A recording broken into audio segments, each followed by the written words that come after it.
ರಾಮಚಂದ್ರ ಪ್ರಭು, ರಾಕ್ಷಸರ ಅಬ್ಬರವನ್ನು ತಡೆಯಲಾಗುತ್ತಿಲ್ಲ. ನಮ್ಮ ಹಲವು ವಾನರರನ್ನು ಕೊಂದು ಹಾಕಿದ್ದಾರೆ ಪ್ರಭು. ಇವರನ್ನು ಹೀಗೆ ಬಿಟ್ಟರೆ ವಾನರ ಸೈನ್ಯವೆಲ್ಲ ನಿಶ್ಶೇಷವಾಗಿ ಬಿಡುತ್ತದೆ. ಈಗ ನೀವೇ ವಾನರ ಸೈನ್ಯವನ್ನು ಕಾಪಾಡಬೇಕು ರಾಮಚಂದ್ರ ಪ್ರಭು. ಭಯಪಡಬೇಡಿ ವಾನರ ವೀರರು, ನಿಮ್ಮನ್ನು ಕಂಗಡಿಸುತ್ತಿರುವ ಆ ರಾಕ್ಷಸರನ್ನು ನಾನು ದಮನ ಮಾಡುತ್ತೇನೆ. ನಿರ್ಭಯವಾಗಿ ಹೋರಾಡಿ.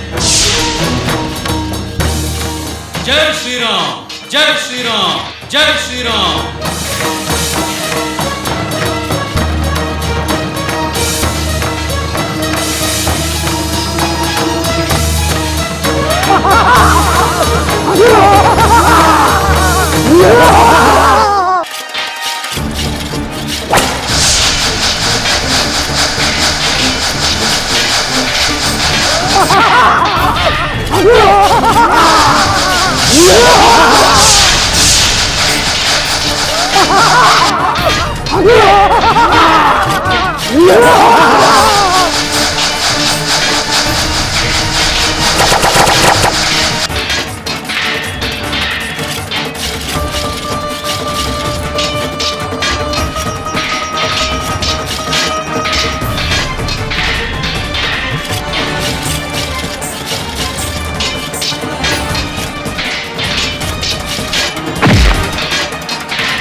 ಒಂದು ಕ್ಷಣಕ್ಕೆ ಮುಂಚೆ ನಮ್ಮ ಕೈ ಮೇಲಾಗಿತ್ತು.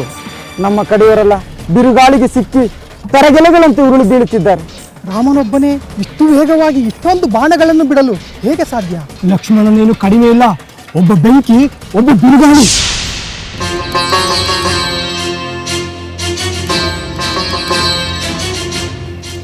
ಸೀತೆ, ನೀನು ಕ್ಷೇಮವಷ್ಟೇ? ಆ ರಾವಣ ನಿನ್ನನ್ನು ಕೊಲ್ಲಲು ಬಂದಿದ್ದನಂತಲ್ಲ, ಆ ವಿಷಯವನ್ನು ಕೇಳಿ ನನ್ನ ಹೃದಯ ನಡುಗಿ ಹೋಯಿತು. ಹೌದು ತ್ರಿಜಟೆ, ಒಂದು ಕ್ಷಣ ಆ ದುರುಳನ ಖಡ್ಗಕ್ಕೆ ಬಲಿಯಾಗಿ ಬಿಡುತ್ತೇನೋ ಎಂದು ಆತಂಕವಾಗಿತ್ತು.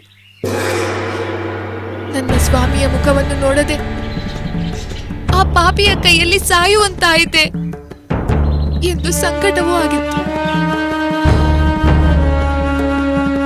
ಅದೃಷ್ಟವಶಾತ್ ಬಾಗಿಲವರೆಗೂ ಬಂದ ಆಪತ್ತು ನನ್ನಂತೆಯೇ ಹೊರಟು ಹೋಯಿತು. ಅದೆಲ್ಲ ತಿಳಿಯಿತು ಸೀತೆ. ಮಂತ್ರಿ ಸುಪಾರ್ಶ್ವ ಆ ಪ್ರಯತ್ನದಿಂದ ರಾವಣನನ್ನು ತಡೆದ ವಿಷಯವೂ ತಿಳಿಯಿತು. ಮನಸ್ಸು ತಡೆಯಲಾರದೆ ನಿನ್ನನ್ನು ನೋಡಲು ಆತುರದಿಂದ ಬಂದೆ. ತ್ರಿಜಟೆ, ಸದಾ ನನ್ನ ಕ್ಷೇಮ ಚಿಂತನೆ ಮಾಡುವವಳು ನೀನೊಬ್ಬಳೆ. ನನ್ನ ದುಃಖಕ್ಕೆ ಪ್ರತಿಯಾಗಿ ನೀನು ದುಃಖಿಸುತ್ತಾ ನನಗೆ ಧೈರ್ಯವನ್ನು ತುಂಬುತ್ತಾ ಬಹಳ ದೊಡ್ಡ ಉಪಕಾರವನ್ನೇ ಮಾಡಿರುವೆ. ನಿನ್ನ ಸ್ನೇಹವಿಲ್ಲದಿದ್ದರೆ ನನ್ನ ಸ್ಥಿತಿ ಏನಾಗುತ್ತಿತ್ತೋ ಎಂದು ನೆನೆದರೆ ಭಯವಾಗುತ್ತದೆ. ತ್ರಿಜಟೆ, ಈ ಅನಿಶ್ಚಿತವಾದ ಆತಂಕಕ್ಕೆ ಕೊನೆ ಎಂದಿಗೆ? ಈಗಾಗಲೇ ಆ ಸಮಯ ತೀರ ಹತ್ತಿರಕ್ಕೆ ಬಂದು ಬಿಟ್ಟಿದೆ. ಈಗ ರಾವಣ ರಾಮನೊಡನೆ ಹೋರಾಡದೆ ಅನ್ಯ ಮಾರ್ಗವಿಲ್ಲ. ಈಗ ಮತ್ತೆ ಯುದ್ಧ ಆರಂಭವಾಗಿದೆಯಂತೆ. ಯಾವ ಕ್ಷಣದಲ್ಲಿ ಬೇಕಾದರೂ ರಾವಣ ರಾಮನೆದುರು ಬಂದು ನಿಲ್ಲಬಹುದು. ಆ ಕ್ಷಣ ಬೇಗ ಬರಬೇಕು ತ್ರಿಜಟೆ. ಇಷ್ಟು ಇಷ್ಟು ಕಾಲಗಳ ನನ್ನ ನೋವು ಸಂಕಟಗಳ ಶಾಪ ಆ ದುರುಳ ರಾವಣನಿಗೆ ತಟ್ಟಬೇಕು. ನಿನ್ನ ಶಾಪ ಮೊದಲೇ ತಟ್ಟಿದೆ ಸೀತೆ. ಈಗ ರಾಮನ ಬಾಣ ತಟ್ಟುವುದು ಮಾತ್ರ ಉಳಿದಿದೆ.